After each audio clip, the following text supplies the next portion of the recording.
अस्सलामुअलैकुम। कैसे हैं आप सब? उम्मीद करती हूँ आप सब खैरियत से होंगे। तो आज हम पढ़ने वाले हैं सत्यनारायण की बुक से प्रोटीन एंड अमीनो एसिड्स।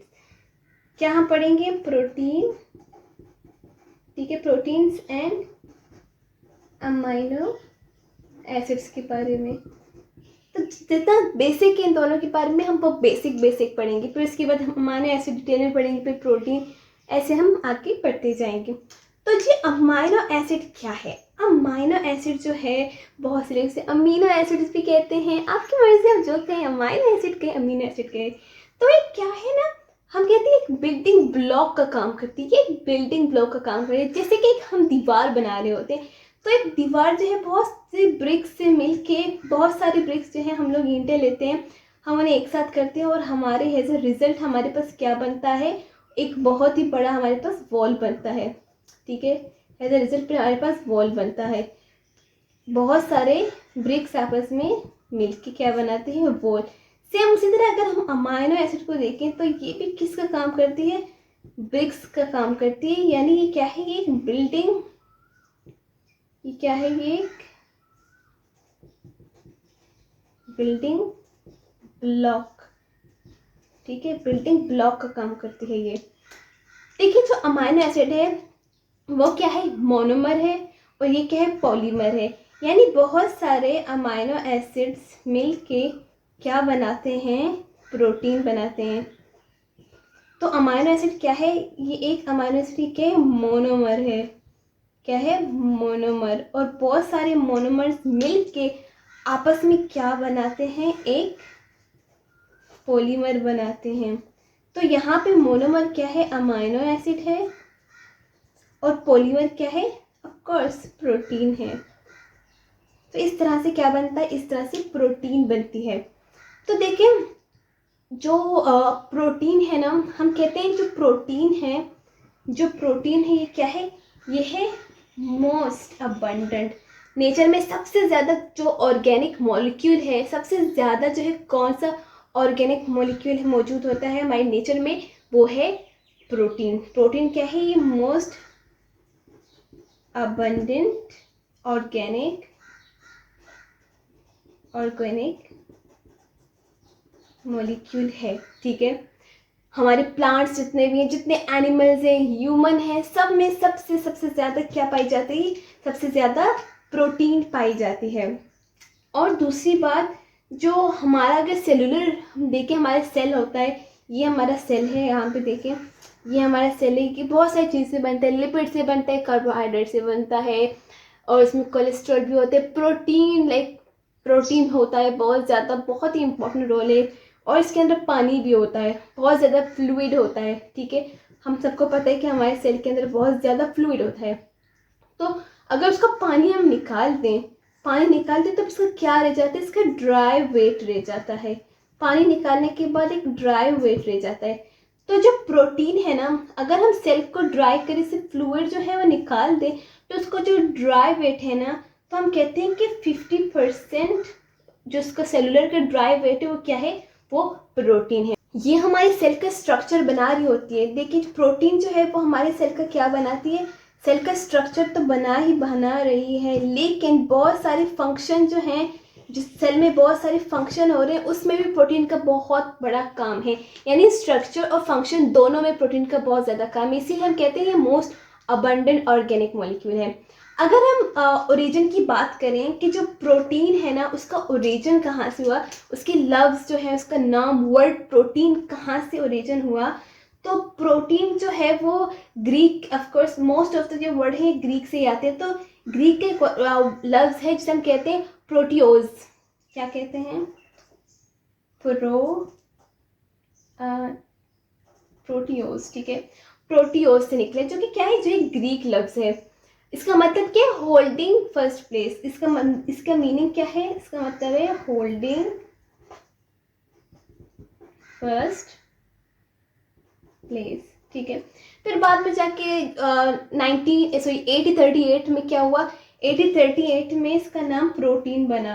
1838 में फिर लोगों ने इसको प्रोटीन कहना स्टार्ट कर दिया, जो 6 साइंटिस्ट थे उन्होंने प्रोटीन कहना स्टार्ट कर दिया, तो फिर अब से इसका नाम प्रोटीन है। बहुत ही सिंपल है।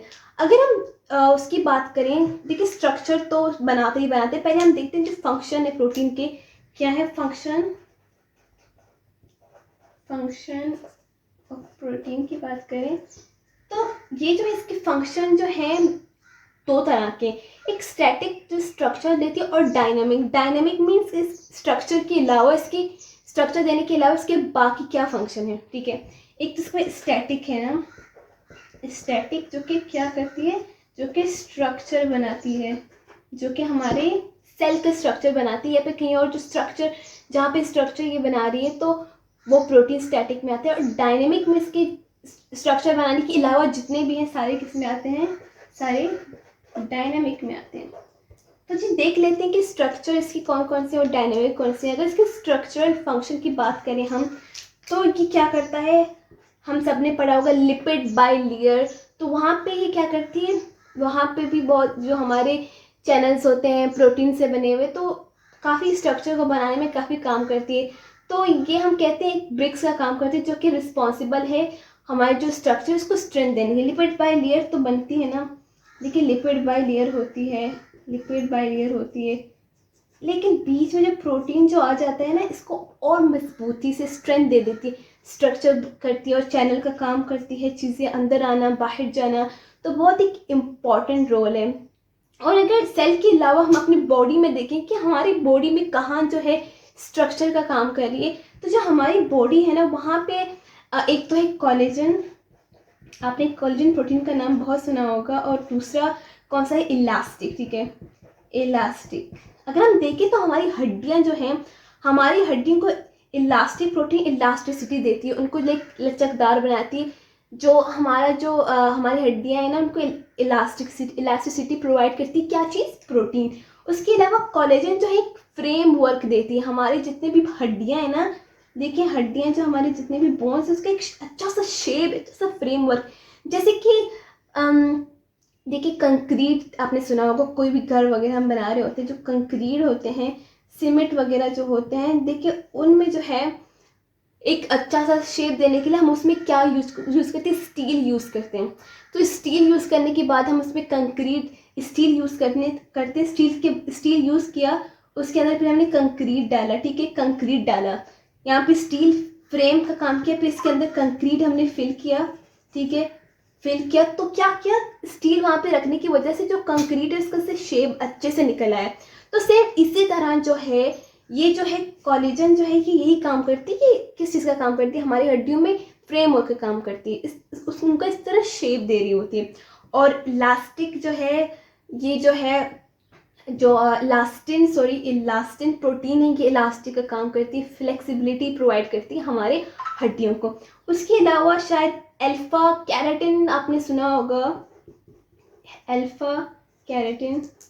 तो अल्फा कैरोटीन प्रोटीन जो है ना, वो हमारे जो जितना भी एपिडर्मल टिश्यू है वहाँ पे वो क्या है मौजूद है, वो स्ट्रक्चर प्रोवाइड कर रही थी हमारे जो एपिडर्मल टिश्यू है उनको, ठीक है। तो ये तो क्या था, ये स्ट्रक्चरल फंक्शन था। अभी अगर हम देखें कि इसका जो है डायनेमिक फंक्शन, यानी स्ट्रक्चर प्रोवाइड करने, स्ट्रक्चर के अलावा जो जितने भी दूसरे हैं उसको हम क्या कहते हैं, डायनेमिक,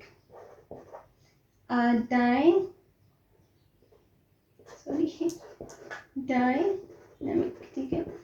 वो कौन सा है, डायनेमिक फंक्शन है।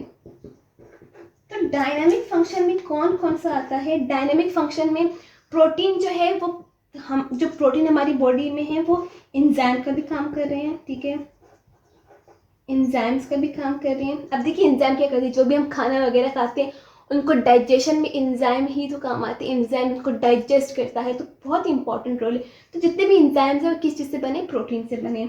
उसके अलावा जो हमारी बॉडी में हार्मोन्स हैं, कितने इंपॉर्टेंट होते हैं, हार्मोन्स होते हैं, स्टीरॉयड हार्मोन्स के अलावा, ठीक है, हार्मोन्स जो है वो स्टीरॉयड हार्मोन्स भी होते हैं, लेकिन कुछ जो है पॉलीपेप्टाइड से बने हुए हैं हार्मोन्स, वो प्रोटीन से बने हुए हैं, तो वो भी बहुत इंपॉर्टेंट है। उसके अलावा अगर ब्लड देखें, ब्लड में जो हीमोग्लोबिन है, हीमोग्लोबिन क्या करता है, ऑक्सीजन एब्जॉर्ब करता है, ठीक है, तो इतना इंपॉर्टेंट है। अगर वो ऑक्सीजन एब्जॉर्ब ना करें तो हमारी बॉडी को ऑक्सीजन कैसे मिलेगा? तो हीमोग्लोबिन जो है, जो कि ब्लड के बीच में स्फेरिकल शेप में जो ब्लड है उसके अंदर एक बहुत ही बड़ा सा ये है हीमोग्लोबिन। हीमोग्लोबिन जो कि क्या करती है? एब्जॉर्ब करती है ऑक्सीजन। ऑक्सीजन, और आपको पता है ऑक्सीजन कितना इंपॉर्टेंट है ना हमारे लिए। तो एक ट्रांसपोर्ट का भी काम कर रही है ना। देखिए प्रोटीन है, ट्रांसपोर्ट का काम कर रही है। क्या ट्रांसपोर्ट कर रही है? ऑक्सीजन हमारी पूरी बॉडी में एक दफे एब्जॉर्ब करती है, फिर ट्रांसपोर्ट करती है। देखिए कितना इंपॉर्टेंट है ना। और इसके अलावा जितने भी ब्लड क्लॉटिंग फैक्टर हैं, क्लॉटिंग फैक्टर, देखिए कहीं भी हमें चोट लग जाए, हमारा जो ब्लड निकल रहा होता है, आप देखते हैं कि खून जमना स्टार्ट करता है। जब खून जमता है उसको कहते हैं ब्लड क्लॉटिंग, यानी जो खून जम रहा है। तो इस चीज़ के लिए रिस्पॉन्सिबल क्या है? प्रोटीन है। ठीक है, जितने भी प्रोटीन्स हैं ना, या हम पढ़ेंगे इसमें बहुत डिटेल में। ठीक है, ये जो क्लॉटिंग फैक्टर्स हैं, काफ़ी चीज़ें उनकी वजह से क्या होती क्लॉटिंग होती, ब्लड क्लॉटिंग। वो किस चीज़ से बनते हैं? जितने भी क्लॉटिंग फैक्टर्स हैं वो किस चीज़ से बन रहे होते हैं? वो प्रोटीन से बन रहे होते हैं। इसके अलावा इम्यूनोग्लोबिन जो हमारी इम्यूनिटी में हमें हेल्प करती है, बीमारियों से हमें बचाती है, बैक्टीरिया वायरस से बचाती है, वो जो है वो भी किसी से बने हुए? वो भी प्रोटीन से बने हुए। जितने भी इम्यूनोग्लोबिन्स हैं वो किसी से बने? वो भी प्रोटीन से बने। और इसके अलावा हमारे मेम्ब्रेन में रिसेप्टर्स हैं। हमारे मेम्ब्रेन में रिसेप्टर, जिन्हें हम मेम्ब्रेन रिसेप्टर कहते हैं, उनके अपने अलग अलग नाम है, जो क्या करते हैं? सिग्नलिंग का काम करते हैं। सेल के अंदर सिग्नल पास करते हैं कि ये जो आया है इसको अंदर भेजो, सेल के ना भेजें, तो उसे रिसेप्टर कहते हैं। तो रिसेप्टर का भी काम करते हैं। उसके अलावा स्टोरेज प्रोटीन भी हमारी बॉडी में बहुत हैं, तो जो कि स्टोरेज का काम करती हैं। नंबर 7 क्या है? Storage protein. Storage protein. तो देखिए ये सारे डायनामिक फंक्शन हुए हमारे किस चीज़ के? प्रोटीन के। तो प्रोटीन जो है, सॉरी काफ़ी मैस क्रिएट हो गया, आई होप आपको समझ आ रहा है। तो जी डायनामिक फंक्शन देख लिया हमने इसके सारे। अब एलिमेंट जो हैं, हमारा जो प्रोटीन है ना उसमें कौन कौन से एलिमेंट हैं, यानी इनकी एलिमेंटल कंपोजिशन ऑफ प्रोटीन। तो प्रोटीन में कौन कौन से 5 मेजर एलिमेंट हैं? हम कहते हैं कि प्रोटीन में टोटल 5 मेजर एलिमेंट्स हैं। ठीक है, कौन कौन से हैं वो 5 मेजर एलिमेंट्स? देखिए कार्बन, हाइड्रोजन, ऑक्सीजन तो इनमें है ही। ठीक है, लेकिन प्रोटीन में क्या एक्स्ट्रा है? नाइट्रोजन, और इसमें सल्फर भी होता है। तो कार्बन कितना होता है? कार्बन सबसे ज़्यादा होता है, तकरीबन 50 to 55% होता है। और ये सत्यानारायण की बुक में ये दिया हुआ है जो मैं भी बता रही हूँ। जो हाइड्रोजन है वो कितना होता है? तकरीबन हाइड्रोजन जो है 6 to 7.3% तक होता है। और अगर हम ऑक्सीजन की बात करें तो ऑक्सीजन हाइड्रोजन से ज़्यादा होता है, लेकिन कार्बन डाइऑक्साइड से कम होता है, तकरीबन 19 to 24%। ठीक है, और इसके अलावा जो देखें ये तीनों तो उसमें भी देना है, कार्बोहाइड्रेट्स में भी दें, लेकिन प्रोटीन का थोड़ा डिफरेंट, इसमें नाइट्रोजन भी है। तो नाइट्रोजन कितना है? नाइट्रोजन तकरीबन 13 to 19% है, 13 to 19%। और इसके अलावा सल्फर जो है कुछ में, ठीक है, कुछ प्रोटीन में सल्फर है, सब में नहीं होता, ये बात आप ध्यान में रख लें, कुछ में सल्फर होता है। तो कितना होता है? देखिए 0 से लेकर 4%। 0 क्यों? क्योंकि कुछ में नहीं होता, और कुछ में 1%, 2%, 4%, कुछ इस तरह से।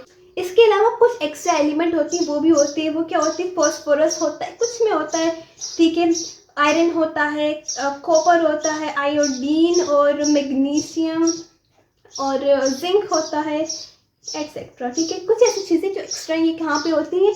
ये भी होती हैं हमारे जो प्रोटीन है उसके अंदर। ठीक है, क्या होता है कभी कभार लैब्स में जो है हमारे पास एक फ्लूइड आता है। ठीक है, हमारे पास फ्लूइड मौजूद है, जैसे कि एक फ्लूइड है, ये एक फ्लूइड है। हम क्या करते हैं, कोई भी फ्लूइड हमें मिल जाए, कि कोई फूड हो सकता है, इसके अलावा कोई फूड हो सकता है। ठीक है, कोई फूड हो सकता है, अगर हमें मिल जाए, हमें ये कहा जाए कि इसमें आप मालूम करें कि इसमें जो है क्या है?